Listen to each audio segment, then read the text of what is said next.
Vraiment nos excuses. Live Nabiso Yaliboso, je ne sais même pas ce qui s'est passé. Et Cathy, je ne sais même pas ce qui s'est passé. Bon, je parlais de la confession religieuse du Congo. Je parlais précisément du manque de lucidité de nos pères spirituels. Nos pères spirituels sont en charge de la désignation du président de la CENI, Commission électorale nationale indépendante.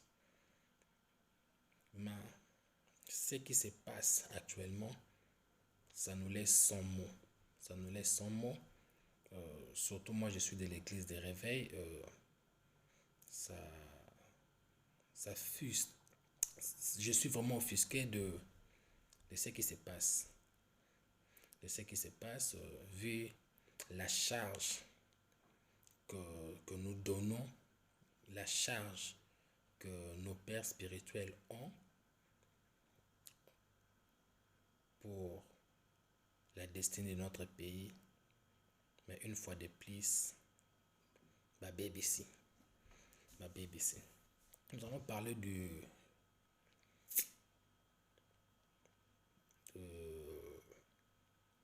notre papa Dodo Kamba. Le pasteur Dodo Kamba a plus de 20 ans dans le ministère. Plus de 20 ans dans le ministère. Donc c'est un dur à cuire. Vous voyez. Mais ce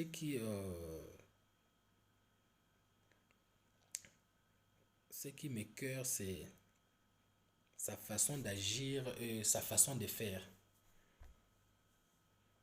La place qu'il occupe, ils allaient de pasteur Sonny Kafuta nde azalaka na place wana. Pasteur Sonny Kafuta nde azalaka na place oyo pasteur Dodo Kamba azali. Pasteur Sonny Kafuta balongola ye pourquoi? Parce que la désignation il y a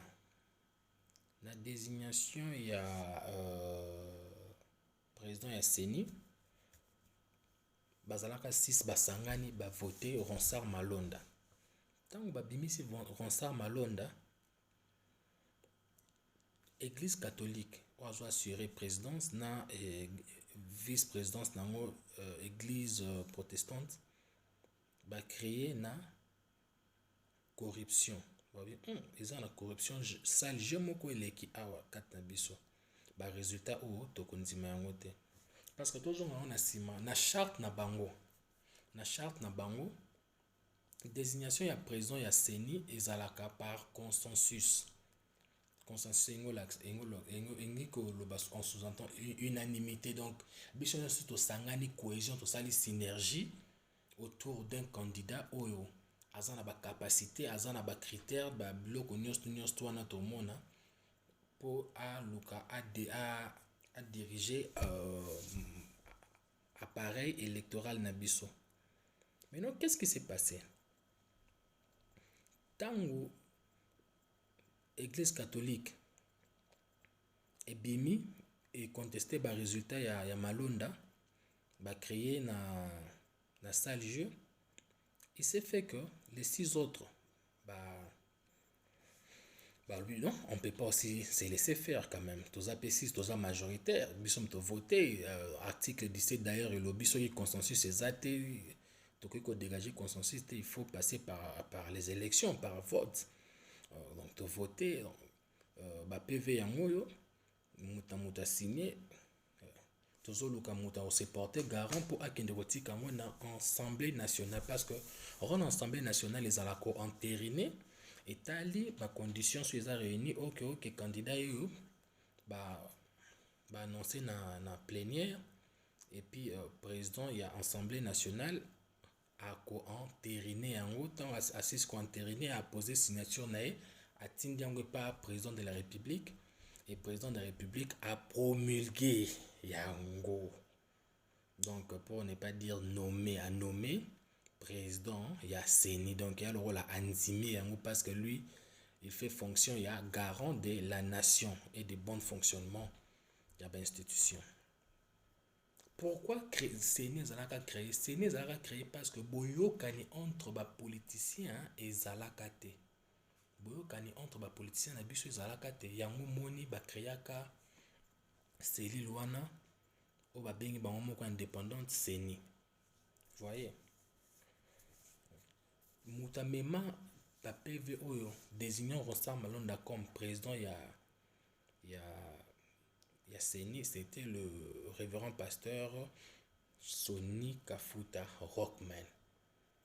Et je vous rappelle que Ngai Selonga, je savais que non, pasteur Sonny Kafuta Azaranae Moluba. Kande na nomona bien Ramluna ko yeba kaka na makambu oyo. L'année passée que pasteur Sonny est du Katanga et je crois sa mère est de l'Équateur, bablo moi bon. Et quand c'est un makasi parce que bablo kwanato qui para vraiment. Qu'est-ce qui s'est passé? Tant que pasteur Sonny qui a tiki par l'honorable président Janine Mabunda. Janine Mabunda na plénière donc bapé sakaba notre rôle dans terme simple bah sujet du jour. Le sujet du jour tolobela point 1 2 3. Atikala ko mentionné makambu ya enterrement ya Ronsard Malonda te. Na suka kaka bwende ay ko souffler ba député na plénière que non. Toza pe na ba PV ya euti na combat confession religieuse ba sala ki vote ba bimisi prison ya Seni qui Ronsard Malonda informé bango donc il faut tout le cato interné en haut. Bon, à l'époque, comme c'était l'FCC majoritaire, bon, je ne sais pas, bah, affinité à Ronsard Malonda na FCC sur Zalara Nini, bah, les qui s'y ont entériné Ronsard Malonda. Maintenant, qu'est-ce qui s'est passé? Tant qu'ils ont entériné Ronsard Malonda, le même jour qu'ils ont entériné Ronsard Malonda, le président Fachi était dans un dîner politique avec son frère ou l'ancien président Joseph Kabila Ansele. Bazaki Bangonios, ils étaient tous avec vice-président à l'époque, c'était Kabundi ou Kabundi. L'Assemblée nationale Bafandi. Bazo discuter makamna bangonde zalakana ba Robin Minako. Subitement message écoute na téléphone tout au Ronsard Malonda ba endossé kuna na et entériné comme président il y a Seni. Comme l'autre là Zalane bon pas maîtrise mais Aza muta sans chaud. Aza muta sans chaud autre ba en anglais chaud tempa. A tellement balamoko na pleine réunion à Bima. Abimi tant Abimi à qui ça l'appelle? À qui ça l'appelle pour confirmer dans l'assemblée qu'on a si réellement information au azu et ça réellement à solo. Bah confirmer que non le qu'on est à solo. Il y a bino torundi mangote ou les kaboete. Pourquoi bah ça bon parce que bah il que na Seni ezali cuisine bah il très bien bah politicien ça cuisine o et salaka makambu. Cuisine et bimisara ba recette qui kitoko pona président futur président ou dans tout le futur président il y a mboka na biso yango moni ba politicien vraiment ba moyaka mayo kote wana benga bat na bango basangani yokani non il faut to kuta na to solo là ça ne peut pas se faire comme ça ils ont raté ils ont salché donc président trop batuna président mais pourquoi il y a Zalara boy président boy bi ya Zalara ne muta sans chaud OK soirée ne les cas bazonga zonga mais l'honorable Jean-Marc Kabundi a fandara kimia te na kobimani wana ntango azongi ndako akomi kobenga bakomi kozwa ba idée donc abengi CG Kabuya ayebisi que tala boye il faut toluka to bimisa population, tout bimisa population, soulèvement moi ça la ma contre enterrement ya Ronsard Malonda. Bon, et puis bino story où il est kaka, où il est kaka, bah en bah bimisi bateau avant bah bimisa non bateau bah lancer jour. Balancer jour, tel jour, boy, tu bima, tu marché contre Ronsard Malonda, ou tu banalinga la solebeti. Côté pe à la muka, tu bima, tu teme la Ronsard Malonda, patati patata, tu teme la vraiment. Ok, population pe bima wana, marche, soulèvement contre Malonda, tout le monde a battu, ba mouya mayo. On a vu même les gens, voire même uriner sur l'effigie de Ronsard Malonda. Bah, urina sur Ango, marche et les cas, ce qui s'est passé, c'est passé. Bah, Koufa, bah, policier Koufa, il y a eu perte de vies humaines du côté police, du côté civil. Bah, Koufa, comme le garant de la nation, et m'attaque de Panaé, afin de bon, je vais utiliser mon stylo de la sagesse. Na stylo de sagesse nae a sali correspondance na maman Mabunda na honorable présidente de l'Assemblée nationale. ABC na moni botindelinga mukanda boy. Mais na moni na kati na ni na kati ya ba PV yango problème où il s'est passé wana ezana président na vice-président signature na bango ezate. Signature na bango ezate, qu'est-ce qui se passe? Azongisi yango po ba luka moyen nini bakoki ko bongisa moi ba erreur wana ou ba erreur administrative ba luka ba bongisa yango azongisa yango na assemblée nationale. Allez ko sala na vague ande kendaka nyonso tu wana boye bato ba ju ba problème ba nini donc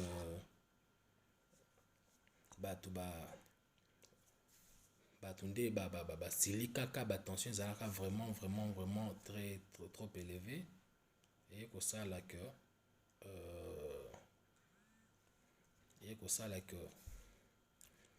bureau et assemblée nationale et kwei makambo wana pe edinda na mai. Mais de l'autre côté l'église des réveils, le président sortant, le président honoraire, il y a l'église des réveils, le représentant plutôt, il y a l'église des réveils, et c'est Peli Sakaete. Et c'est Peli Sakaete, actuana nani sali, actuana pasteur Sony à Salaka, à Sangisi pe quelques batunaï, bino il faut destituer pasteur Sony na poste wana. La tension commence à élever du côté de l'église des réveils. La tension vraiment commence à trop élever du côté de l'église des réveils. Mais non, ce qui m'étonne, pasteur Sony déjà, je crois, il était ça a déjà eu une affaire il y a une année déjà na poste wana. Bon, il faut l'ongolaye, remplacer. Bon. Oyo na ebité na charte na bango so ezalaka mais ezalaka vraiment auto banalinga la benda bika pasteur Sony alika sali ba sortie médiatique au pezala pepe ba raté donc il a même dénoncé que église catholique bango nde bazan de auteur, il y a des autres et l'équipe, bazan a monopole, il y a parole, à l'objet bloqué belé. Mais quand il a attaqué l'église catholique, côté Moussousoupe, il y a le pasteur Kakenza, et Zalaka pe benda bika banda koyo kanate. Donc, bon, me balé Zalaka pe benda bika, ou alongo. Jusqu'à ce que pasteur Kakenza, Albert Kakenza, a kolonga ya obino, tolongo lio. Olongwe pasteur Sony pas bien ces réunions, qu'on pas bien ces réunions na assemblée générale ba bien saka, qu'on va bien assemblée générale va voter côté na bango babimisi le prophète Dodo Kamba. Babimisi le pasteur Dodo Kamba. Or le pasteur Dodo Kamba aza pire petit ya évêque général Albert Kakenza, parce que en 2012 le pasteur Dodo Kamba était le président provincial, il y a ERC. Donc c'est un peu ça. Mais il y a démissionner, moi on a pas raison personnelle, il y a moi on va démissionner naé. Après avec Oya Souba, selon toi quand va forcer non, il faut poster chaque candidature na yo pour aux années sikawana. Avec boto la pasteur Sony Kafuta et sikawana. Tant boto la pasteur Sony Kafuta et sikawana et ça la bien, donc na minute tout le église des réveils ça sera divisé. Une grande partie Bakenda pro Dodo Kamba et Albert Kakenza, une autre partie pro Sony Kafuta que wanaza fils na bango, moi mon fils na bango ko boto lango poste eta ko diriger bango te, donc bakabona bongo. Entre temps distraction na nuance tout. Jean-Marc Kabundi était en train de travailler na le pauvre père son âme qui tengeyeso baluka ba préparer contre-attaque na bango, parce que Ronsard Malone est avec le rôle attaque ya du côté FCC. Bon peut bazo préparer réplique na bango malembe dans leurs officines na laboratoire na bango bazo travailler. Donc bazo travailler selon des toyo kaka selon mes câbles.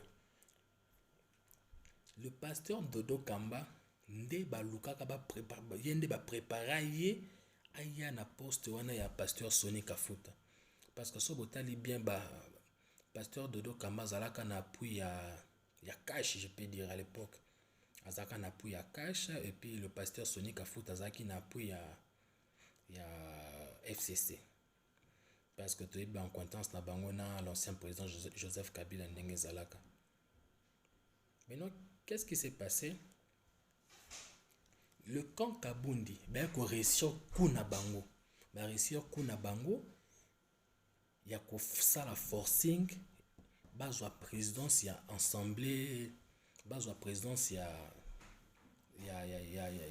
ba église de réveil ko zwango ba ebi chaque non puis on a biso moko azakuna. Bon côté église catholique ba ebi que église catholique depuis l'époque ils allaient toujours opposant ya régime en place, hein. Il y a régime en place, bazala toujours opposant, tika on a deux na église de réveil, parce que bakukai ko ninte qu'est-ce que na côté kimbangiste longola même pe représentant kimbangiste o apporta ka Ronsard Malonda ya longo ko cha papa wana côté ya ba musulman yo mo yebi makambo to leka motukutu, ya eu même mort d'homme, bomi policier tumba voiture à bateau, perte, il y a une sarnate grave, il y a désordre wana. Donc désordre et kotara basali bache désordre partout na tête ya ba confession religieuse wana. Mutna mutu akomi koluka aluka benda batu na ye. Subitement, tout le monde a pasteur Sony Kafuta sali live moko disant que non, il a été approché. Bon, il parlait vraiment de l'évêque général Albert Kakenza. Lui proposant non, avant vote, ceux que les ici candidats, Oyo, 50 000 les alliés, Najib va promettre pas, donc pas proche à président. C'était un peu ça. Parce que souvent le président fin d'année va conseiller na ende mbasala kamakambo bilo mso ebité que même bamba zo lambela ye na suko ba biseka la recette yango résultat to sala ki boy yonde mutoza na avantage. C'est ça aussi ba rôle ya koza na bureau politique. À cette époque Ronsard Malonda moi les cas exact, parce que président a boyi ko approuver yango azongisi yango pa nani bureau pays kokoya. Côté à la mouka banda ko senga ba réforme, il y a eu l'honorable le ministre ya affaires étrangères na biso Christophe Lutondo la kota pe loi na ya réforme ya seni ba mo benga autre loi Lutondo la Tant que koti na ensemble ba meki ko discuter yango ba lambi yango na ndenge na bango to mona rester to ba pesa biso.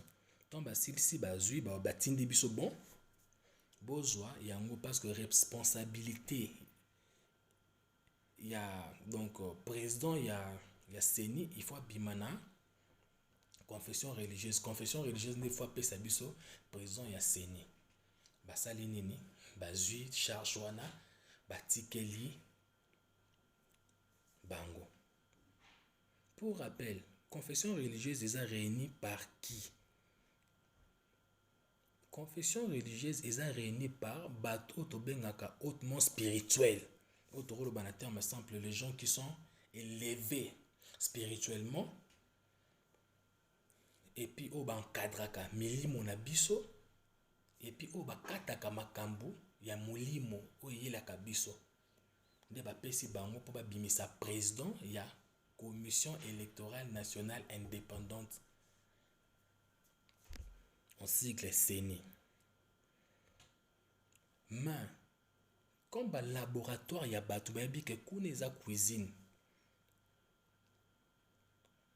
il fallait toluka tozala na même mise na kati wana lisu na biso ezala na kati po toyeba qu'est-ce qui se passe réellement, qu'est-ce qui se passera à l'intérieur.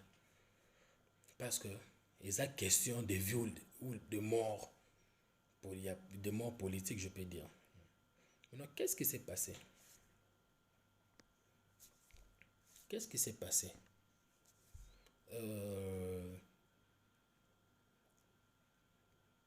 L'honorable Mbosso a tindeli bango ba lettre ba chaque représentant en confession religieuse ba organiser ba élection ya pour pas bimisa ba ressortir président ya CENI. Tindeli bango du côté Lamuka eboyaki eloko wana. Lamuka eboyaki eloko wana. Lamuka elobi non. Nde toyokanaki boye te biso tolingai ba réforme ezala boye apekisi ba certains représentants ya ba église ba meka kokende te ba meka kosala boye te boye nini.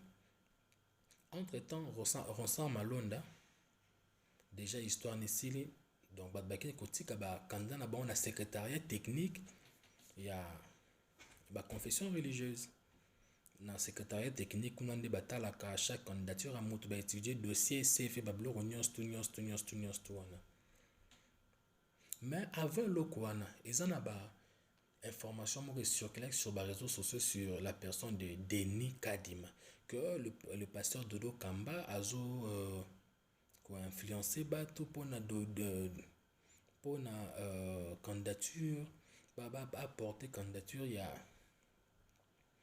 Dodo Kamba parce que il y a une candidature, il y a Denis Kadima, Bablomo Abongo pour Aluka, Aleki sa candidature naï. Mais il y avait notre évêque aussi, notre papa, et Jibayama Pia. Il n'y a pas à qui côté de la confession religieuse. Tous les qui pèlent sous un méquiliste, un Canadien, je crois, papa, bon, pas papa, Paul Sapou. Il y a bien une acquaintance, na. Régime actuel bango pe bayaki kotika ba ni na bango ba candidature na bango quelques candidatures a été retenues na ya ba salutiste donc ba bendaki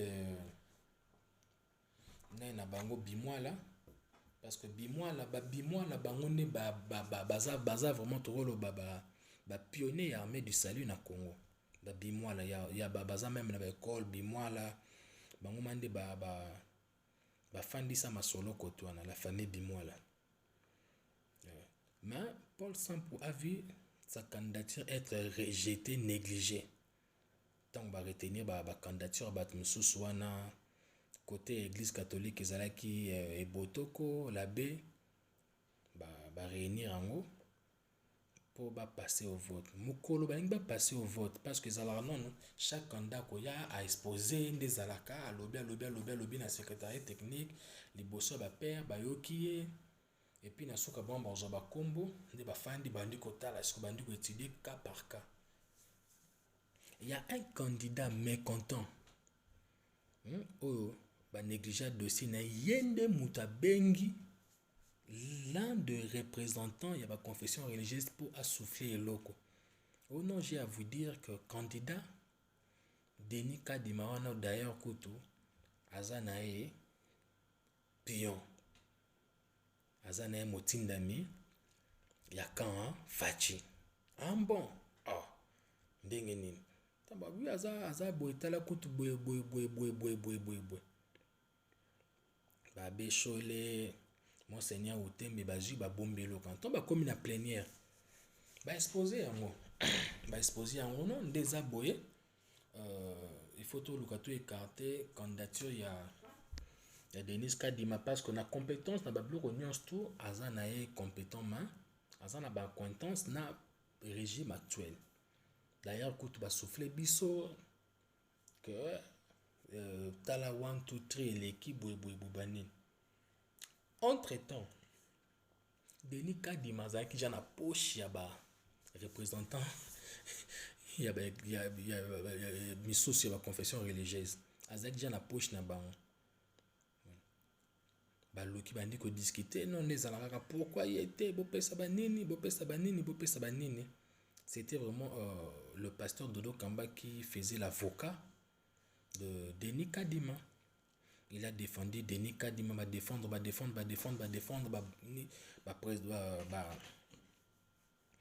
sango ba epsi bango non to stopper nan awa to lukato kende rotuna ba politicien mso ba autorité mso quelle est leur relation na Denis Kadima et puis to lukato zonga to yeba ndeni to sala pour la candidature na le pasteur de Lokamba alobi non ça ne peut pas se passer comme ça peut pas se faire comme ça parce que sauf que tout na mutana wangani na e nous sommes en limite sko lokani donc au moins que heure na biso les pas non bino il faut tout stopper moi to continuer et ça les sous-sauter là c'était vers 21h moins ba fandi discussion 21h et kokaraté 21h et koké passant bon biso lembi to suspendre dans la séance parce que ça ils a présidé pas président nango qui était Monseigneur Utembe ngana lembi donc la séance est suspendue ba telemi ba bandi ko bima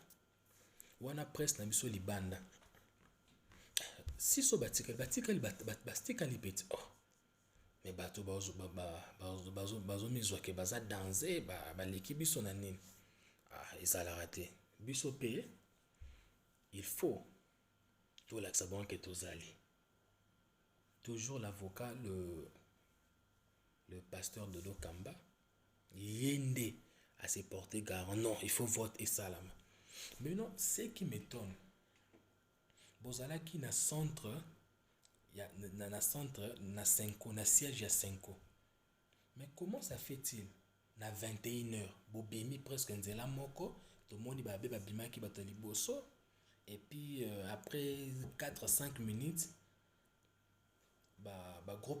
groupe de 6 et ko bima mettons un groupe de 6 et bimi ce qui a tiqué un peu mon attention tant bimi pasteur Dodo Kamba batuni aboy ko répondre obika ka rendez-vous na Simé soto mituna non bande konanga rendez-vous na Simé à 21h hein à 21h nanyango akolinga afungolela bino salle na 21h na Montfleury pour banda réunion na bino aibi herbe aussi lisate pour bosala ba vote na bino et puis bosilisa entre temps to pe couvre fait na Congo banda 22h bino mobo étudier na kotwana ezo sonner ndenge nini ba bimi ba memani 6 wana nyosu wana baninga ba yebi que non to suspendre to tie ba oniembe skoto comme ça lobi to ya to beta bango pe ba biloko to beta bango pe loba sango mokonzi ba plan comme ça to l'accès bon que non candidat na bango wana o bazo porter azana ye indépendante aza na ba couleur politique ya régime actuel OK bakei basali na bango makambo basali babimis ba choisir pe candidat na bango les 6 wana allez ba signer ba PV nana porter ba PV wana le l'avocat, le pasteur Dodo Kamba a vu bah CV wana lobby nango inde et parce qu'il y avait une date butoir, il y a le 27 juillet au bapesa qui bango. Donc il travaillait aussi sous pression autour le bango. Maintenant, qu'est-ce qui s'est passé? Le pasteur Dodo Kamba a vu ba PV wana ake ko memango na Assemblée nationale et pas Mbosso. Tango l'honorable président Mbosso a vu yango atala lobby mais nazo mona signature il y a président il y a nani te na vice-président te. Ote bango d'ailleurs kutu ba bengani biso ba boyi na bango ba bleu boyi ba signer te bani. Maintenant Mbosso savant aza déjà na correspondance.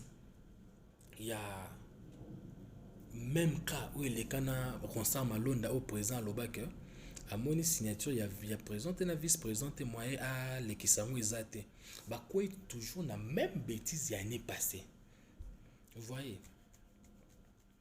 Mais non, ce qui m'écoeure c'est quoi? Bino ba représentant légal ya ba église. Oto benga ba papa botomba même ma case na molimo. Ba politicien ba sangani bango moko bakoki ko dégager consensus te. Ba pesi bino charge wana charge ya ko bimisa mutu oyo akozala président ya Seni na biso, ya centre électoral na biso et puis national ba bengi indépendante. Mais bokei kuna bokoki na bino ko choisir te. Bokoki na bino ko choisir te parce que tant que ba pesa ki bino devoir wana, ba pesa bino charge wana, ils ont tenu compte de votre côté spirituel, n'oubliez pas cela. Ils ont obtenu compte de votre côté spirituel. Parce que non, il faut te dépolitiser Seni, il faut te dépolitiser Seni. Bah politicien par A plus B que c'est impossible de dépolitiser la Seni. Et moi je leur donne raison. Je leur donne raison parce que les politiciens rongent toujours là où il y a leurs intérêts. Les politiciens va frapper fort. Si touche na bango, si force na bango. Il y a qu'à dominer, voire même qu'à utiliser certains représentants légaux de l'église Nabiso. Mais non, ce qui me fait mal, c'est quoi? Cher pasteur, cher révérend, cher imam, vous êtes élevé spirituellement. Tant que vous battez, bazanga na bango tolo ba bonzambe, ba pesi bino charge pour bimisa la biso moto aza sérieux. Bo sangani bino yostu ensemble, cohésion. Bo sangani bo sali synergie spirituelle. Donc na bo sangani na bino wana bokoki koyokana te. Siko to betela bino maboko to toloba nini? Bino ba papa spirituel, ba papa molimo na biso. Bo faillir na mission na bino. Honte à vous, honte à vous. Honte à vous, honte à vous, honte à vous. Honte à vous. Bokoki eloko moko te. Bo faillir na mission na bino. Sko bino na bino boyokani te. Bino na bino boyokani te. Siko bokoyokanaka mukolo nini? Parce que ba politicien ba tche bino na poche. Or bino il fallait nde bo benda ba politicien bo lakisi bango non bolingo. Entre bino na bino bo lakisi bolingo tala biso toza bana tata moko to fandi to yokani to tali boye du côté spirituel, du côté physique, candidat ya malamu a ozala telle personne. Le prophète Dodo Kamba avec la vision spirituelle que boza nango, dans l'angle prophétique, vous ne pouvez pas vous concentrer et puis obimise la biso président ya Seni ou azaki correct ou yorosa la unanimité ou batunyo sto bakoko konzima. Tozui imam na biso Sheikh Pito, Sheikh Abdallah Mangala. Sheikh de ton côté aussi, tu as failli à ta mission chèque. Côté église kimbangiste, n'en parlons pas. Donc, bino nyos tu bokoki na bino eloko moko te bo faillir na mission na bino. Bo faillir na mission na bino. Parce que bokomi au nom de toyokani te boye article 17 et lobby donc il faut tout passer na vote. Non, pasteur, c'est pas ça, vous êtes des hommes spirituels quand même.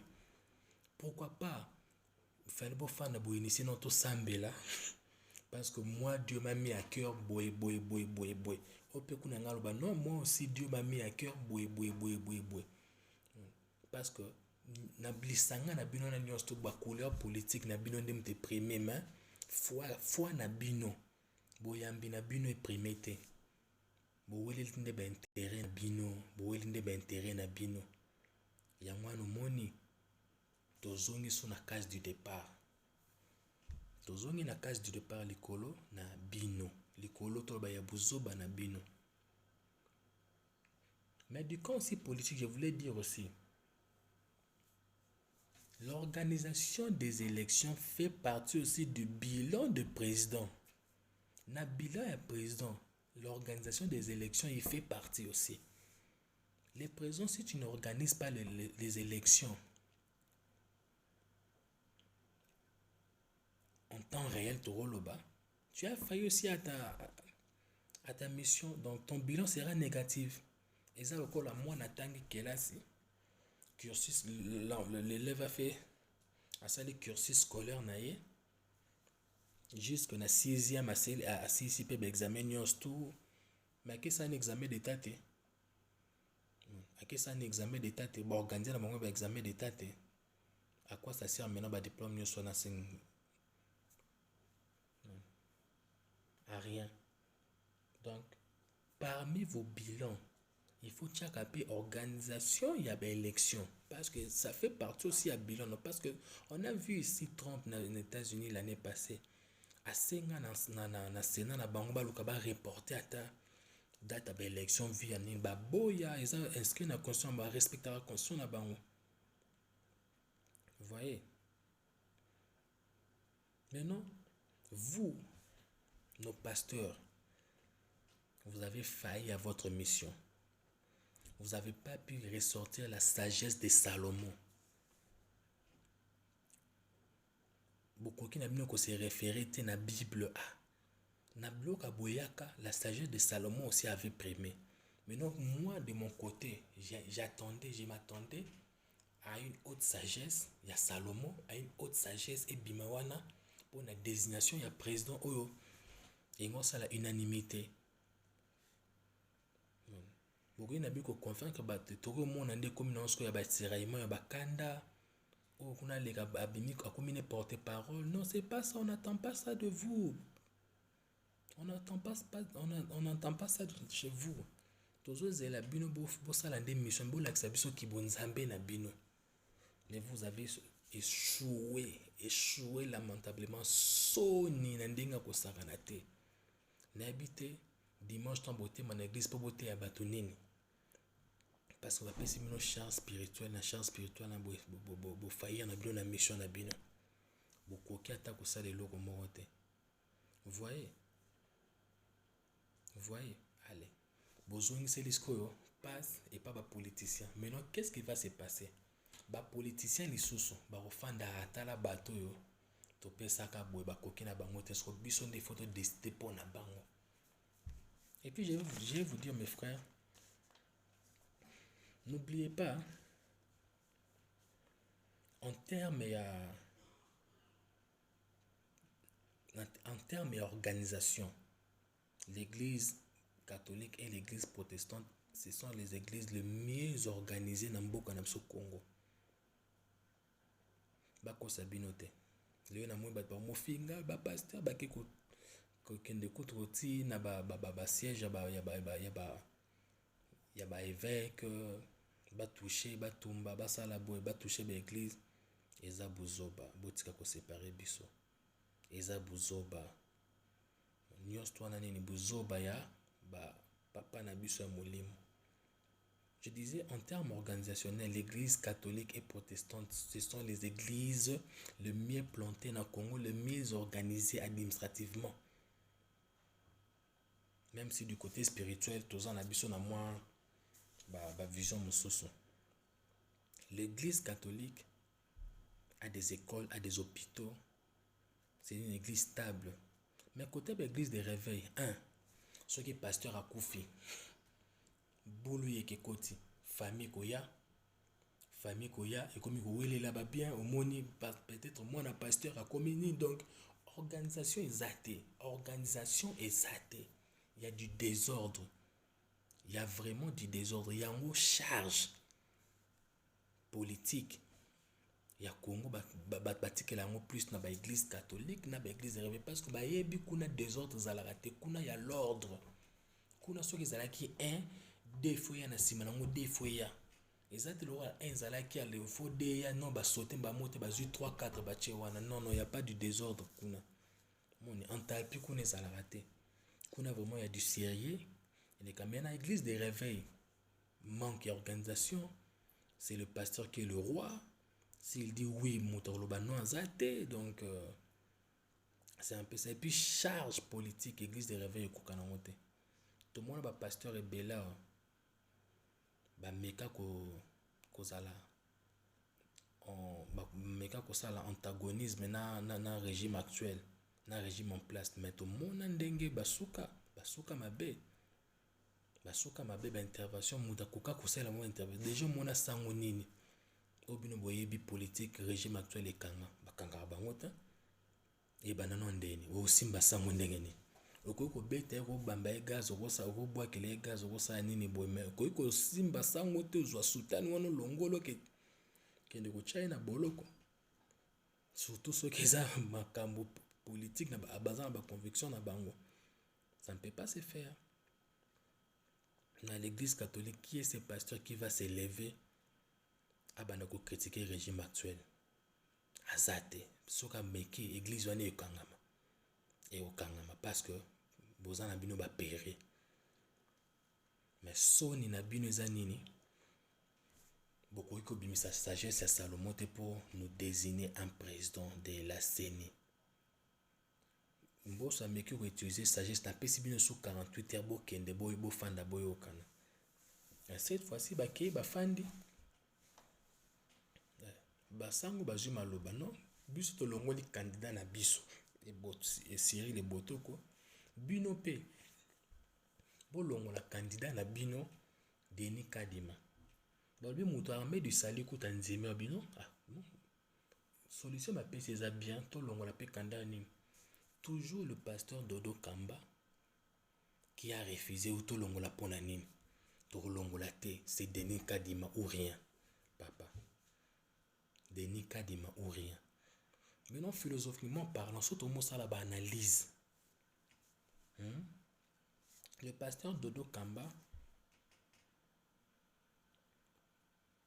tout le monde a les réseaux sociaux en train de prier pour le président Félix. Le président Félix à genoux, entouré de un collège à pasteur, entre autres, na 4 na bango, le pasteur Dodo Kamba azali. Mais tu es proche Oyo approcha le pasteur Dodo Kamba vers le président Félix Kabila. Le président le président Félix Kabila soit répondre à l'absus. Le président Fachi kaka la même personne wana nde amema pe lisusu kop wana ya bataille ya ba Jean-Marc Kabundi na clique ya ba conseiller ba mema eloko wana ya Denis Kadima pa pasteur Dodo Kamba ndazana singa na kingo yango moni ya komi ko sa ba sortie médiatique azoloba azoluka a défendre candidat au couteau abimine na église de réveil abimine na église ya na église kimbangiste azoluka défendre. Pourquoi? Parce que ayebi que wana zali prototype il y a présidence de la République bazoluka bafandisa wana po bafandisa bokonzi ya président Félix c'est une bonne guerre politique aussi. Mais pour moi, il fallait côté spirituel et ça là. Mais binosko, la chair, la chair est salée. La chair est salée. Au lieu que le spirituel prime, c'est la chair, vos intérêts, vos propres intérêts déprimés. C'est pour cela que je vous dis honte à vous, honte à vous, honte à vous. Donc, retourne à Cabino un jour. Je suis en train de chuter. Maintenant, qu'est-ce qui va se passer? Ba policier balinga pour ba sakana na sko na bino. Tande ba sakana esprit na bino. Ba ebi que bino bozo kangama plus na vote. Non, dans l'article 17, ceux qui consensus c'est mon anité photo voter. Photo voter, photo voter, photo voter. Non. So ba ebi que 6 contre 2, 6 déjà majoritaire. Comprendre? Bazan bon on est là on sort salaté. Parce que nous le savons bien que le pouvoir Fachi alinganae ba négociation te. Je ne vois pas vraiment Fachi hein, facilement boya benga ba fayulo ba bemba ba Moïse Katumbi va faire autour d'une table pour discuter pour la désignation il y a président Asseni. Je ne vois pas vraiment Fachi faire ça.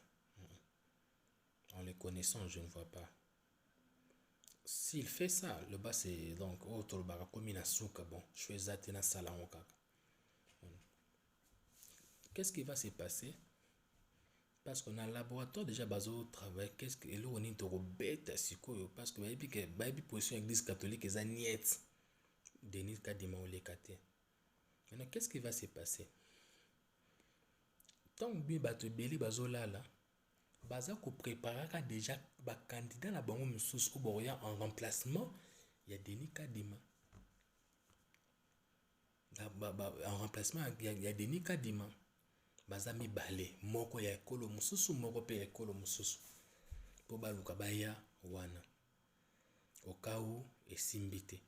Mais bako signaler toujours kaka bato na bango que non bozo nga lisusu bokende koyokana. Mais na minute on attend constitution exate bako exiger vote. Vote bako exiger pour président ya Séné bimakaka moto à côté na bango. Omoni siko salge o ba manipuler bino à confession religieuse. Il fallait votre côté spirituel prime d'abord nous montre le chemin parce que tout le monde la Bible tous ceux qui ba bungi nzela ba ndozo nga toujours pas ba voyant ba prophète ba nganga nzambe pour ba luka ba éclairer bango ba yebisa bango.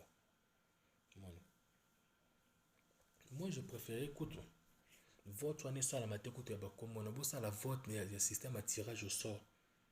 Bo komi ba comme président chaque motoyer a komi ko ça la tirage au sort pour isu qui s'asikoyo ba calcul politicien na bino wana.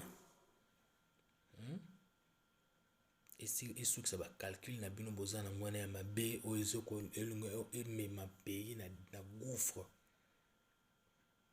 Parce que le lorsque qui présent est bien toujours présent est bien asséné. Oh aza honnête. Aza indépendant. Oh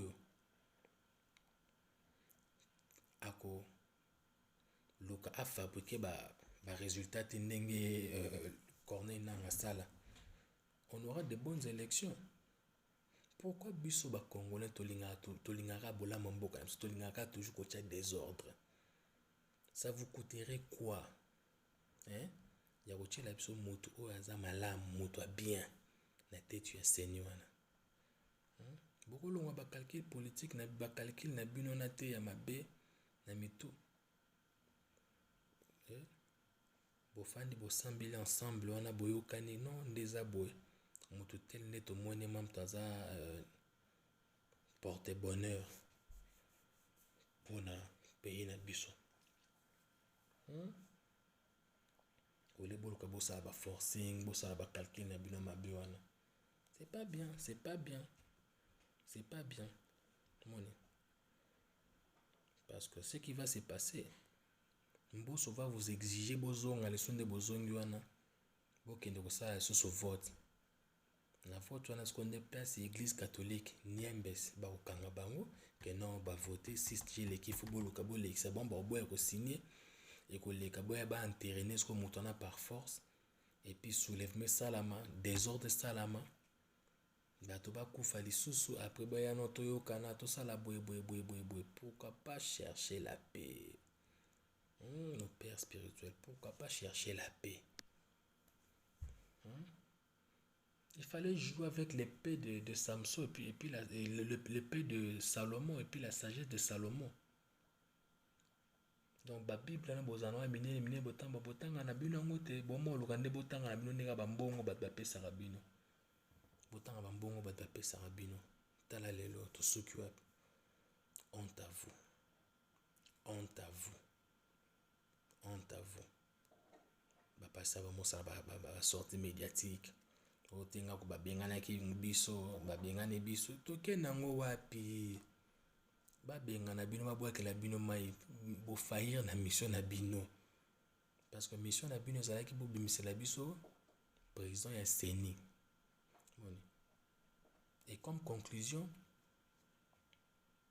c'est difficile de donner à la société civile la présence de la CENI parce que les politiciens sont toujours derrière Bango, bazo dominer Bango. Les politiciens rongent de partout pour étouffer. La confession religieuse, ça me semble vraiment bien. Donc, pour nous avoir formé, nous sommes tout beau fan na bino ba politicien bino nous bo sangani consensus boloki bo misa mutu moko naître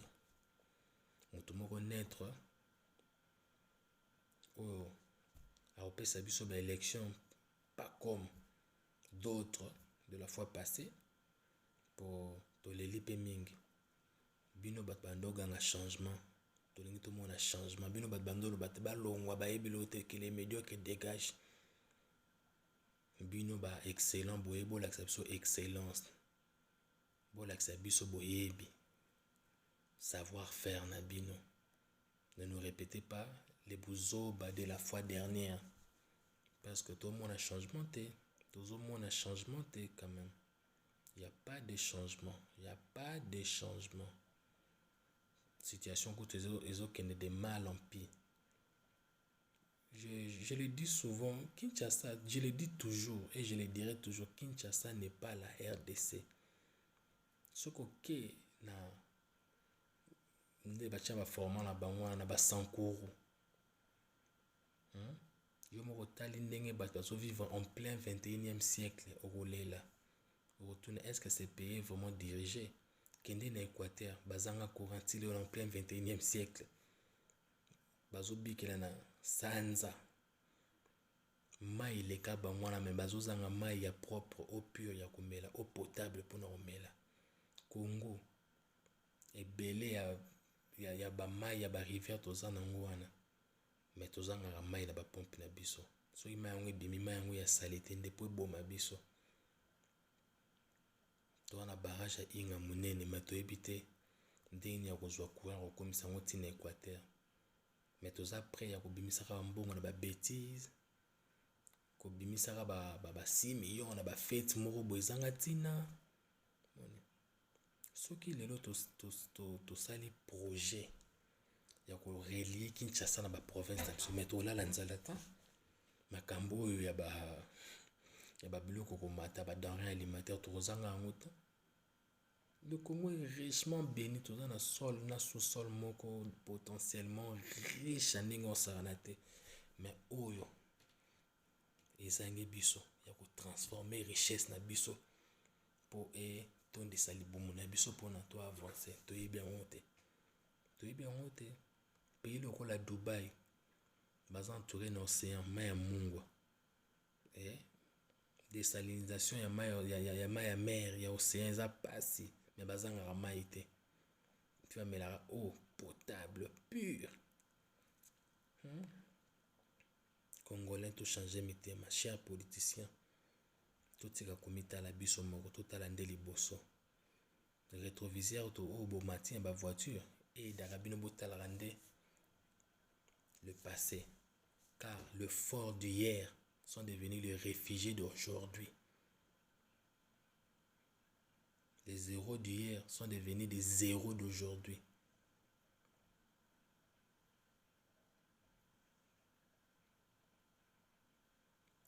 Souci makasi ton atalaka ba agissement na bino. Ton atalaka comportement na bino. Ton atalaka manière de faire na bino. Soni na ndenge osakana te. Soni na ndenge osakana te. Botala kaka mambo Goma ya éruption volcanique. Vous avez mal géré ça. Donc Congo nde rana ko ebika on a ba individu nde mbasali gouvernement n'a rien fait pour ba sinistre ya Goma. Les andi ba particulier nde ba baluki ba sala pour baluka ba faire revivre ta population côté kuna. Vous avez rien fait. 100 jours yango bilan nini il y a 100 jours au gouvernement. Tigène zéro sur tous les plans, zéro. Na ebi côté secteur ni na Congo ils ont marché bien. Ayeba ebisanga parce que tout les cas bateau non, Kabila ne peut pas nous servir de repère. Parce que mutu oh ezalo la ni. Tobanda ko tanga classe tant automatique 4e. Tu écoutes un élève mba doubla. Ce qui a triplé doubla na doubla moto élève azoba ayoxi par exemple ba parents soni. So nga na ye pona tanga na ça la différence n'a prouvé que non, je peux faire mieux que l'élève wana. Donc si on a eu 1 sur 10 et que l'élève n'a pas besoin 1 sur 10, il n'y a pas besoin 1 sur 10. Donc comment on a normaliser échec. Donc comment on a normaliser échec. Congo, mon pays. Un jour, les choses vont changer. Un jour, les choses vont changer. Quand on aura des hommes responsables au sommet de l'État. Des hommes qui ont la passion, l'amour du Congo dans leur cœur. Des gens qui portent ces pays dans leur cœur pour changer des choses. Que la sagesse accompagne vos actes et que la lucidité soit votre partage. C'est ici que je vous dis bye. Merci, à bientôt.